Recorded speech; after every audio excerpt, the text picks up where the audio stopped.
नमस्कार। नगर निगम चुनाव पर न्यूज़ 18 के खास प्रोग्राम में आप सभी का स्वागत है। आज हम बात कर रहे हैं दुर्ग नगर निगम की।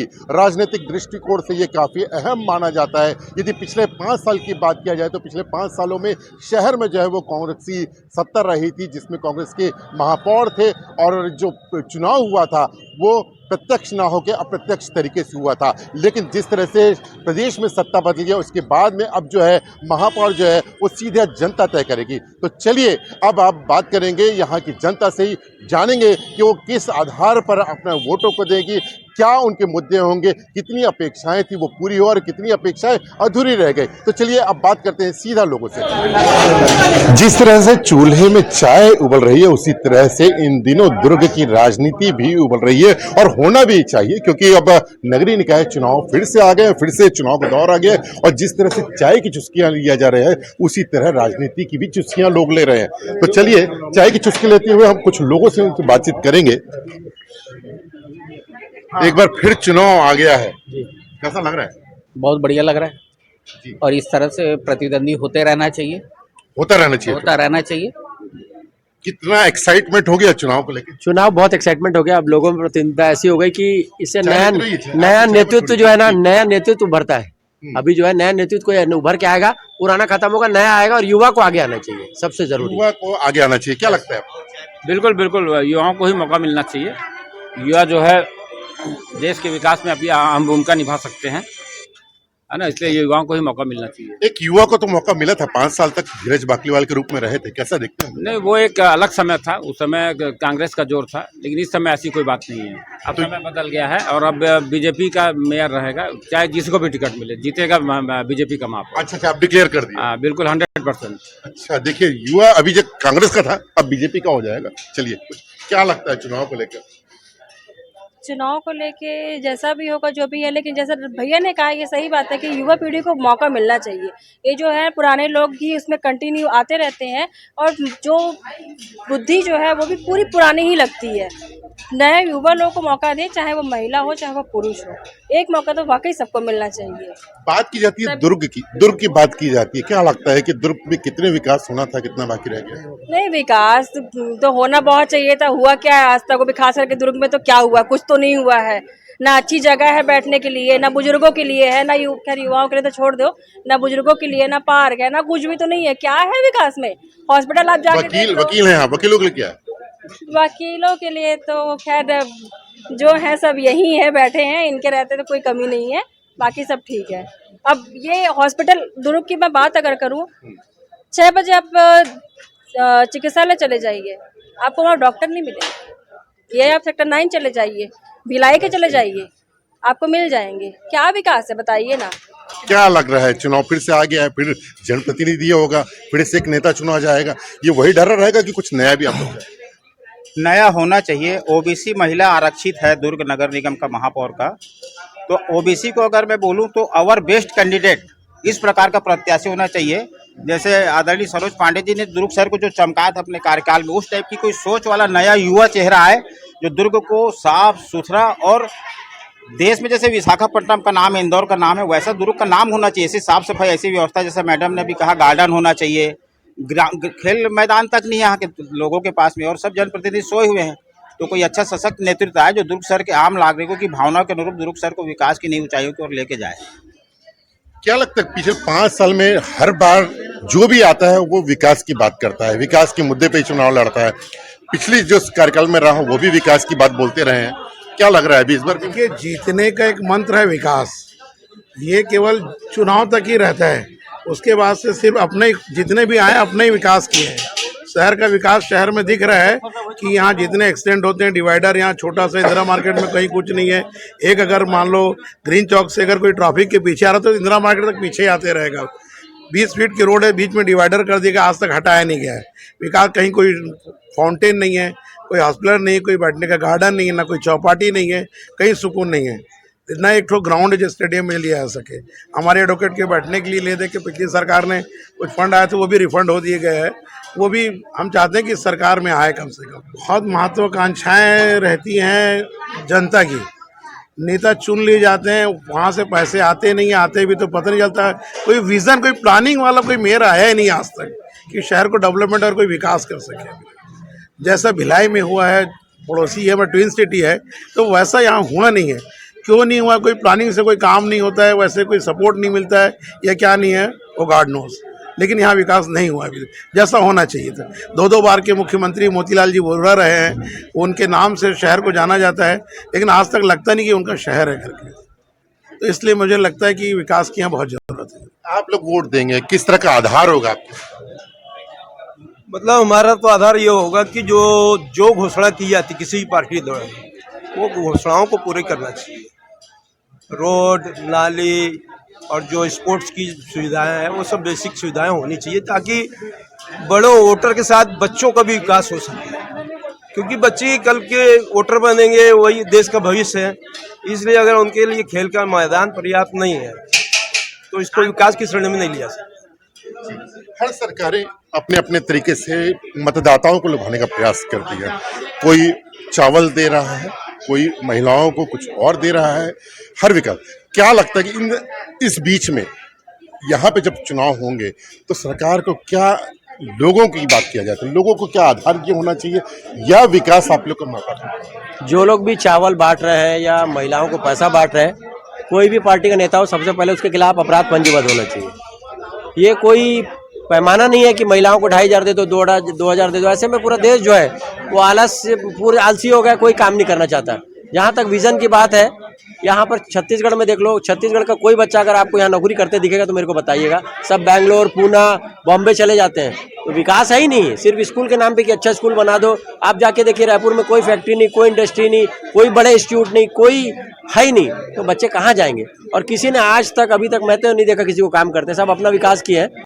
दुर्ग क्या चाहता है? दुर्ग के मतदाता क्या चाहते हैं? विकास चाहता है, सुरक्षा चाहता है और सर्व शिक्षा और वातावरण चाहता है, जो कि बहुत ज़रूरी है। शिक्षा के इंस्टीट्यूट हो चाहता है। इस तरह से विकास होना चाहिए कि युवा आगे बढ़ सके, महिलाओं की सुरक्षा हो सके और अच्छी एक एटमॉस्फेयर होना चाहिए। तो देखिए, एक बेहद ही बुद्धिजीवी वर्ग था, वकील, जो लोगों की बातें सुनते हैं, लोगों को न्याय दिलाते हैं, और इनसे हमने आज चाय पर चर्चा की है। और चाय के चर्चे पे ये नतीजा सामने निकल कर आया है कि सब ये चाहते हैं कि शहर का विकास हो, एक अच्छा जनप्रतिनिधि चुनकर आए, ताकि वो न सिर्फ शहर का विकास करे बल्कि शहर को आगे की दिशा की ओर बढ़ाता हुआ लेके जाए। अभी मेरे साथ एक बेहद ही बुद्धिजीवी वर्ग खड़ा हुआ है, जो अपने चुनाव में बेहद महत्वपूर्ण भूमिका अदा करेगा और काफी कुछ जो है वो चुनाव के बारे में जानता है, समझता है और चाहता है। क्या ये बुद्धिजीवी वर्ग चाहता है, किस तरह से इस शहर को देखता है, कितनी अपेक्षाएं थी जो इस शहर की पूरी हो गई और कितनी अपेक्षाएं बाकी रह गई, सीधा सर से बात करेंगे हम। सर, क्या लगता है, दुर्ग को किस नजरिए से देखते हैं पिछले 5 साल? देखिए, छत्तीसगढ़ राज्य का सबसे महत्वपूर्ण अगर कोई नगर है तो दुर्ग नगर है, जो एजुकेशन हब है, भिलाई स्टील प्लांट की वजह से जाना जाता है। अगर कहीं जाकर के बाहर आप बात करिए तो दुर्ग को लोग भिलाई के नाम जानते थे, लेकिन दुर्ग में मेरा ऐसा मानना है कि साफ सफाई जो है, जब सर्वेक्षण होता है रैंकिंग के लिए, उसमें साफ सफाई बहुत तेज हो जाती है। शेष में साफ सफाई बिल्कुल नहीं होती, कचरे के ढेर पड़े रहते हैं। नाली की सफाई जरूर होती है, कुछ जगह होती है, लेकिन जहाँ पर सूखा है, जहाँ गीली नाली है, वहाँ पर सफाई होती नहीं है। क्या लगता है, दुर्ग को किस नजरिए से देखते हैं? कितना भिलाई का देखा जाए तो भिलाई दुर्ग जिले का ही एक हिस्सा है, मगर भिलाई का नाम ज्यादा हो जाता है, दुर्ग कहीं ना कहीं छुप जाता है। हाँ बिल्कुल, दुर्ग भिलाई एक ही सिक्के के 2 पहलू हैं। वैसे तो दुर्ग को शिक्षा की राजधानी के रूप में जाना जाता है और यहाँ की पब्लिक काफ़ी समझदार है। अब रही बात भिलाई की, तो भिलाई और भिलाई से जुड़े हुए जितने भी क्षेत्र हैं वो सब दुर्ग के ही अंदर में आते हैं। और दुर्ग जिला जो है काफ़ी आर्थिक रूप से भी विकसित जिला है और साथ साथ शिक्षा में तो है ही, और यहाँ की जो पब्लिक है वो भी काफ़ी अवेयर है, जागरूक है, सारी चीज़ों को क्या कमी रह गई जिसको पूरा होना चाहिए?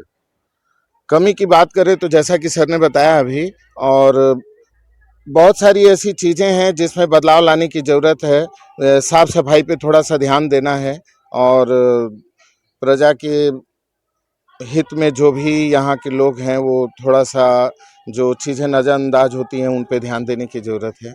नजरअंदाज होती चीजों पर ध्यान देने की, क्या नजरअंदाज होना है? सर, जैसे कि आज दिन ब दिन अब देखा जा रहा है कि अभी दुर्ग भिलाई में रोड एक्सीडेंट बहुत ज़्यादा आ रहा है। आजकल जो टीनेजर्स होते हैं वो क्राइम में उतर आए हैं सर, ड्यू टू मेरे ख्याल से जो आजकल बच्चे पढ़ रहे हैं, पढ़ने के बाद उनको जॉब नहीं मिल रहा है, या तो फिर बहुत मतलब टीनेजर्स दिन ब दिन मतलब क्राइम रेट में उतर रहे हैं। जो देखा जाए आजकल मैंने सुना है सर पीछे एरिया में जैसे कोई ब्राउन शुगर ले रहा है, ये सब चीज़ टोटल बंद किया जाए। स्पेशली जो हमारे जो नेक्स्ट जो अब महापौर जो आने वाले हैं उनसे एक विशेष अनुरोधन है कि वो थोड़ा सा बच्चों को वैकेंसी में भी देखा जाए। एजुकेशन हब तो है हमारा छत्तीसगढ़, बहुत बेस्ट है मैं मानता हूँ, लेकिन थोड़ा सा जो क्राइम रेट वो थोड़ा सा कम हो जाए। सर मेन शिक्षा होगी और एजुकेशन और डेवलपमेंट ही होगी। जो महापौर आएंगे या जो पार्षद आएंगे वो हर वार्ड में अपने हिसाब से डेवलपमेंट करें और एजुकेटेड लोग आएँ और समाज को ध्यान दें, वो समाज को उठाने की कोशिश करें। वो पिछले 5 साल की बात किया जाए तो किस तरह की अपेक्षाएं थी और कितनी पूरी हो गई? सर बहुत हुई है कुछ, लेकिन कुछ क्षेत्र में अभी भी बच्चे हैं, तो मैक्सिमम कहना चाहिए कि और थोड़ी सी अपेक्षाएं बढ़ी हुई है, पिछले बार से और बढ़ गई हैं, तो और अच्छे से उनको सेवा की भावना देनी चाहिए और सेवा करनी चाहिए उनको, ताकि शिक्षा हो गए या समाज के रिलेटेड कार्यक्रम वगैरह हो गए, इनके लिए सामाजिक संस्थाएं हैं ये सब बनानी चाहिए। कमेटी हॉल हो गए या आपके रोड हो गए, नाली हो गए, इनकी साफ सफाई हो गई, इनके ऊपर ज़्यादा ध्यान देनी चाहिए। कुछ पाया है और बहुत कुछ पाने की उम्मीद है, ऐसी जनप्रतिनिधियों से उम्मीद है, ऐसे नए महापौर से उम्मीद है। इन भावनाओं के साथ में लोग वोट देंगे। जिस तरह से हमने बात किया, बहुत सारी बातें सामने आ रही हैं, बहुत से लोग बाकी हैं, चलिए उनसे भी हम बातचीत करेंगे और जानेंगे कि आखिरकार अभी जब वोट देंगे तो उसका आधार क्या होगा। निकाय चुनाव में वैसे तो हर वर्गों का विशेष महत्व होता है, लेकिन यूथ का जो है वो काफी महत्व होता है, क्योंकि यूथ जो है आज का यूथ है जो भविष्य में बहुत कुछ चाहता है। तो सीधा हम उनसे बातचीत करेंगे और जानेंगे कि आज वो क्या चाहता है, किन मुद्दों पर आज वोट देगा। सबसे पहले आपका नाम बताइए। मेरा नाम आकांक्षा प्रधान है और मैं बोलूँगी कि जो मेडिकल इमरजेंसी होता है, कोई भी किसी को चोट लग रहा है तो एम्बुलेंस की सुविधा जल्दी से जल्दी होनी चाहिए, लेट नहीं होना चाहिए किसी भी इमरजेंसी वगैरह में। क्या लगता है कि दुर्ग में मेडिकल जो व्यवस्था है वो पर्याप्त है या और किस तरह की व्यवस्था? और अच्छे से होना चाहिए जी, और अच्छे से। आप बताइए, आपका क्या नाम है? रमा पटेल। क्या लगता है कि दुर्ग में आप देखती होंगी कि यहाँ पे घूमे भी होंगे कि किस चीज़ की कमी है और ये 5 सालों में किस तरह का चाहते हैं कि अब क्या होना चाहिए ताकि जो दुर्ग है वो विकास की राह में आगे बढ़ सके?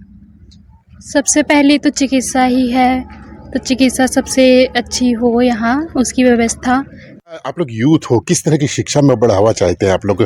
जिस तरह से सरकार स्वामी आत्मानंद स्कूल भी खोली थी गवर्नमेंट बच्चों के लिए, क्या आने वाली हायर एजुकेशन के लिए आप लोग कहते हैं? शिक्षा में बढ़ोतरी इस तरह होना चाहिए कि गवर्नमेंट कॉलेजेस और खुलने चाहिए मेडिकल फील्ड में। और मैं चाहूँगी जैसे रायपुर में नालंदा है, वैसे ही यहाँ भी एक लाइब्रेरी होनी चाहिए स्टूडेंट्स के लिए, जहाँ बच्चे जाए पढ़ सके। यहाँ लाइब्रेरी की फैसिलिटीज अच्छी नहीं है दुर्ग में। आप लोग यूथ हैं, आप वोट फिर से डालने की बारी आ गई है, तो आपके मुद्दे किस तरह के होंगे, किस तरह के मुद्दों को ध्यान में रख के आप लोग वोट देंगे? फिलहाल तो सफाई भी है यहाँ पे।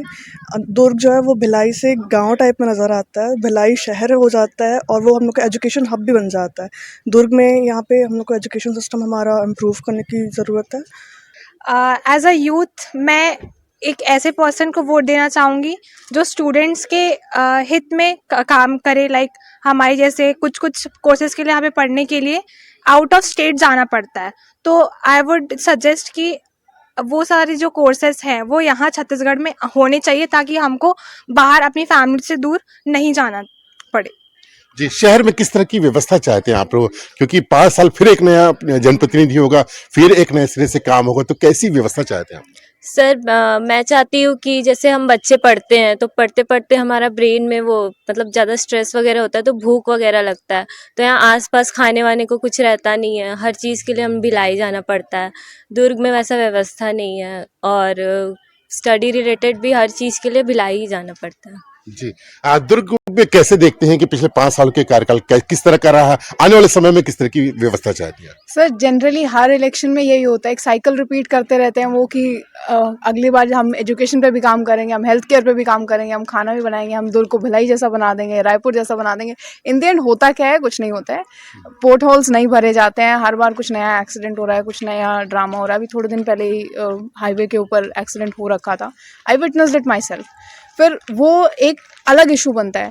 फिर सिक्योरिटी सेफ्टी का इशू तो हमेशा रहता ही है, वो किसी भी शहर में चले जाओ वो इशू कभी रिजॉल्व होता ही नहीं है। पुलिस वाला इशू मैंने पर्सनली देखा है, हमने एक ब्रॉल देखा था recently, we called the police. What happened was वो लोग 20-25 मिनट लगा के आए भी नहीं, और जब आए दे वर लाइक हो गया ना तुम्हारा खत्म, and they just went away. Report लिखना, कोई एक्चुअल प्रोसीडिंग्स देखना, बाद में फॉलो अप कुछ नहीं था वहाँ पे.